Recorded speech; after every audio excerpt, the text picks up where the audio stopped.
It's actually all in the right place, which is a good thing.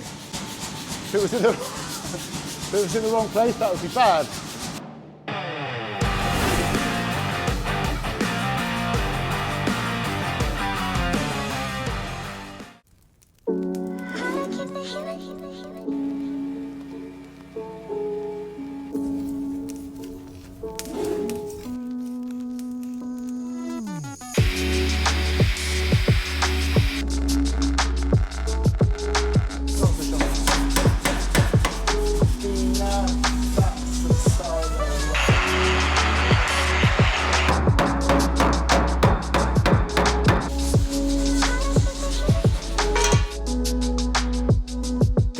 Easier. I just want to make sure I soak it, stick it, everything's good. I can see it's also going a little rhomboid, but I won't correct for that until I'm sure it's like definitely one piece of steel again. If you're working right at this point, you should have it in the fire more than you have it under the hammer. You want to be working at elevated temperatures at the moment. Again, you don't want to be putting all the stress on all of the welds, but you want to be treating it nicely. Yeah, and when you get up to temperature, there's a gaseous exchange in between the steel and the charcoal or coke. Blacksmith's coke or blacksmith breeze, as it were. It's got lots of nasty stuff in it, and you don't want that nasty stuff to end up into your steel. So the second you get down to thin sort of blade size, you've got a big surface area, it's going to exchange sulfur, carbon. Again, the longer you are at those elevated temperatures, the more it will do it. The hotter it is, the quicker it will do it. So propane's good, keeping the temperatures, it's a nice uniform heat, but it also gives off carbon because there's not any carbon directly in contact.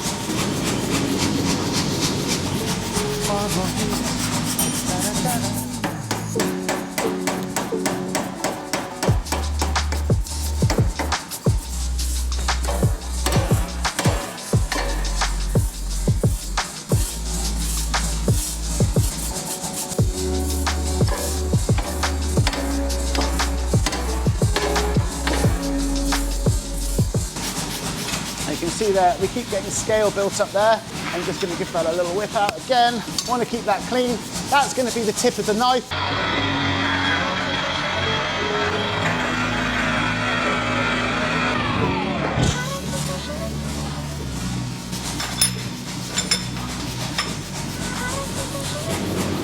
Once I've got the point down to roughly where I want it, I'm just going to have a little clean over again with an angle grinder, just so I can see if there's any little splitty bits, any little cracky bits, and I'll be able to weld them up again. With this, it's about working with contingency, knowing that I know some of bits might try and open up, so I'm going to make sure I know where they are, make sure I close them up again, basically. Because I've got a lump of steel at the moment like that, and it's big, it's not got a handle on it or anything like that, I can work it in all these different angles, and it's about working it in all those different angles to get the things to close up. It's about, you know, if I squash it that way, this way and that way, you're compacting it and making it good.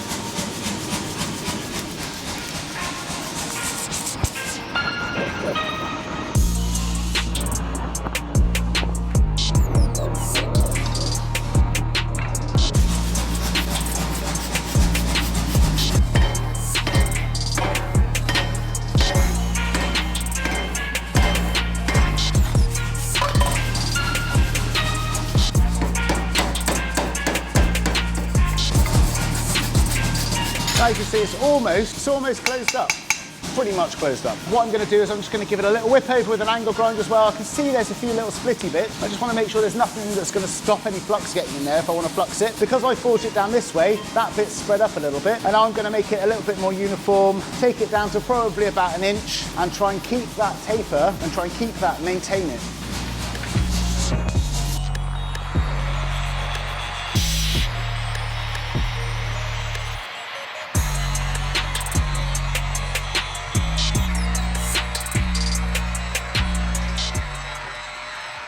This little bit here, where I've got a little crack, but I can close that up. Now I know where it is, I can see it. I'll pop a little bit of flux in him again. Everything else is looking all right. I'm gonna get him hot and I'm gonna give it a bit of beans this time. Everything else I've been doing so far has been fairly soft and gentle. Now I'm gonna give it some, a little bit of aggressive forging action.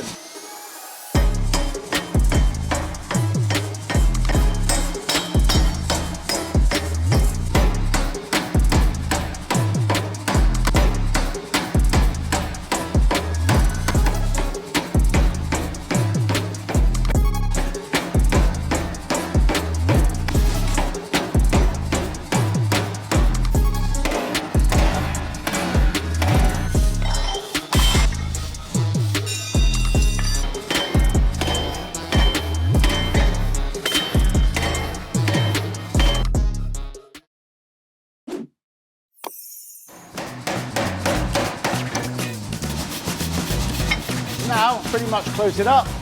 Got that there.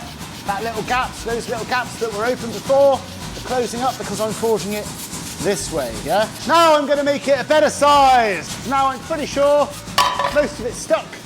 As I've said about 5 times. I'm just gonna bring it down a little bit more. In a minute, it's gonna be more knife shaped. Now that I've spent a good 4 or 5 hours making a lump of steel to turn into a knife, you'd be surprised how quickly I can turn it into a knife. But it's that initial pattern building, which is that's the bit for me. That's what I like. Well, I also like fancy wet stones. I like polishing things. I like knives. I like hitting stuff with hammers. Bertha's my friend. I don't really want to make a seriously large chef's knife. So what I might do is square it all up a little bit, keep that point down on it, chop a bit off when it comes to doing the tang. So I'll actually draw out the tang more than I need to, chop it off, and then I'll draw the bolster out first, then I'll chop a bit off and draw the tang out. So, a bit more forging.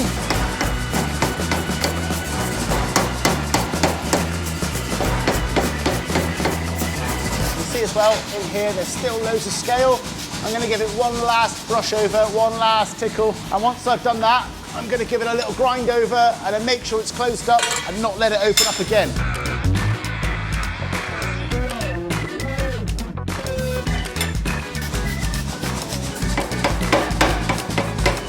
So that'll do. You see, I've just closed it up a little bit more, and in a second, once I've done one more heat on it, I'm going to give it a little once over, make it smaller, make it knife shaped, just like that. Just like that, it is.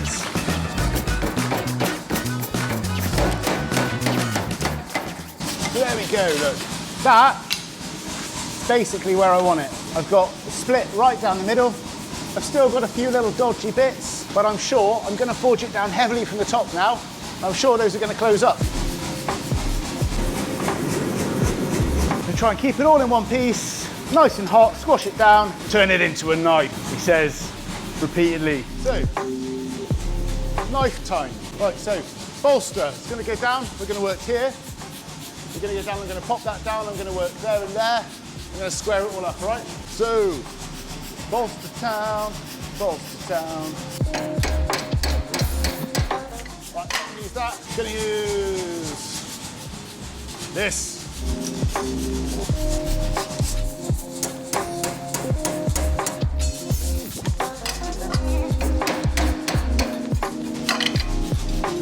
This is going to put a set down, so it'll hopefully might fall apart a little bit, but hopefully not too much.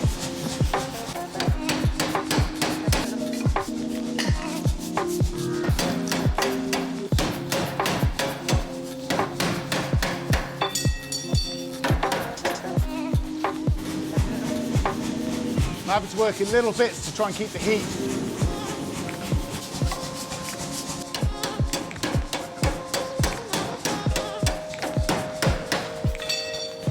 Try to keep it hot. If you don't keep it hot, it goes wrong. I don't know if I've mentioned that. Oh, she's thick. She's probably thicker than I'd usually have it, but. So you've got that now. That's where the bolster's going to be. I'm going to work it back down in on itself. It's actually all in the right place, which is a good thing.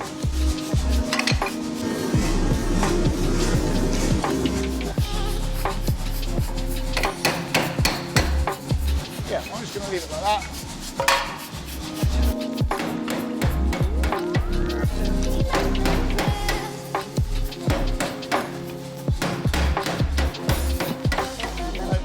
That will actually straighten up when I start to forge this down.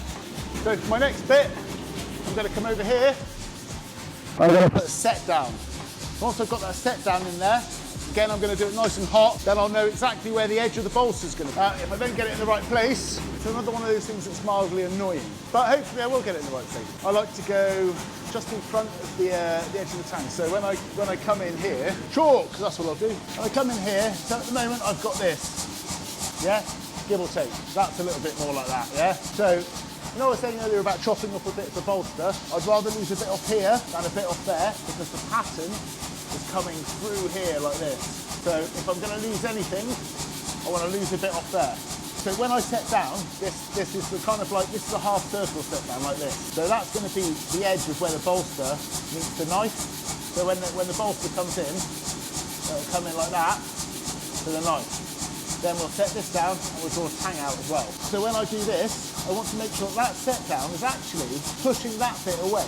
If I do it here, that bolster there is going to end up with the heel of the knife going to be well out of the way. So if I put the set down here, it's going to push the whole bolster back into the wrong place. So I want to make sure it's actually just coming along the edge of the choil here so that I can trim this bit back and be left with something that's nice. Integral bolster, feather pattern, could have made my life a little bit easier, couldn't I? I'm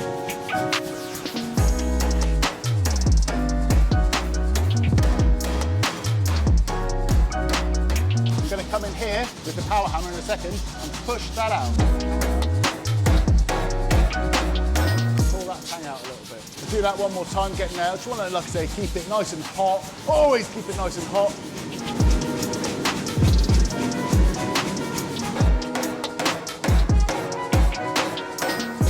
Shape, it's come out there now. Bolster's there, that's in line. I'm going to thin the rest of it out in a second. There's going to be a little bit of profiling involved, so I'll let it cool down in a little while and then just profile it up a bit.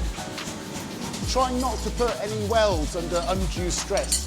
And basically, the entire thing is putting welds under undue stress. That's what I'm doing.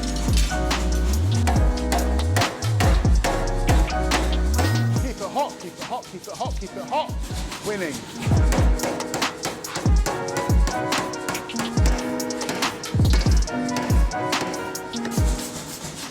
And you can see how it's a reverse shape, like that's widening there, which is kind of what I want. It's not what you want for everything, but what I want now.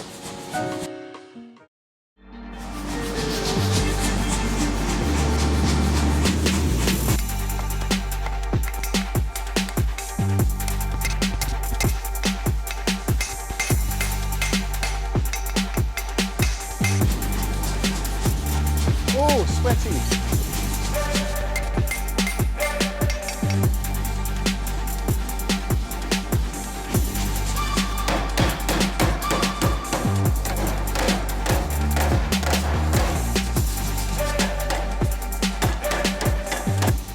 Oh, he's going to break into the tip a bit.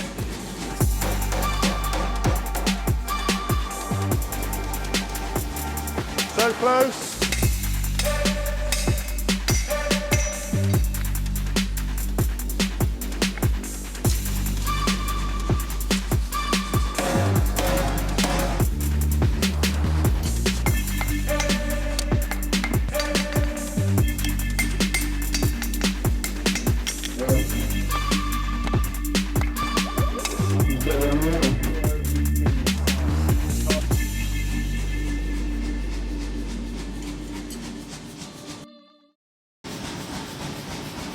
Roughly where I want to be.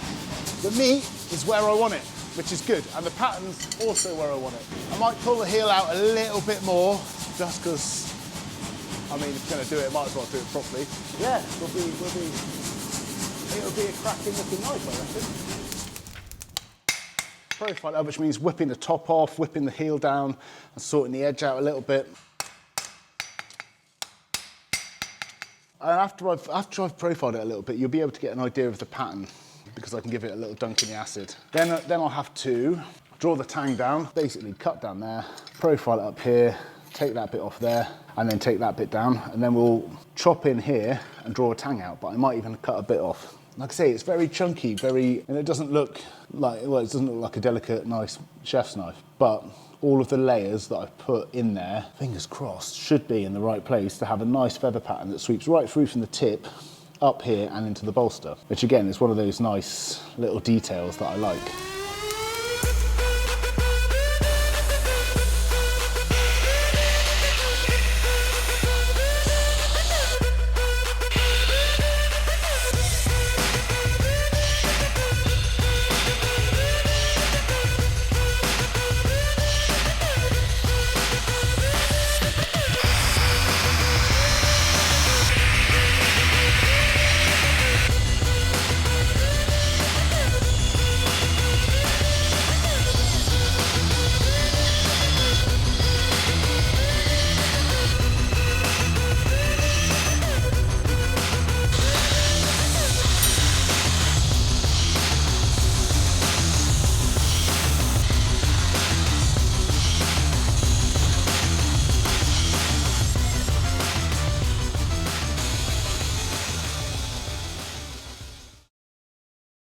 Just very quick shout out to our sponsors. We've got Clark Knives, who do the heat treatment for knife makers and sell the ready to grind Damascus billets, Multi-Tool Products, who do the 84 Engineering belt grinders, and GFS Knife Supplies. They are a small family run business which is a one-stop shop for all your knife making needs.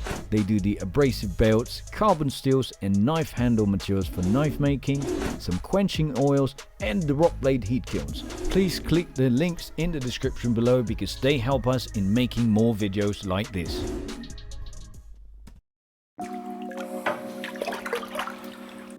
But yeah, it's quite nice. Not happy with that, if you know what I mean.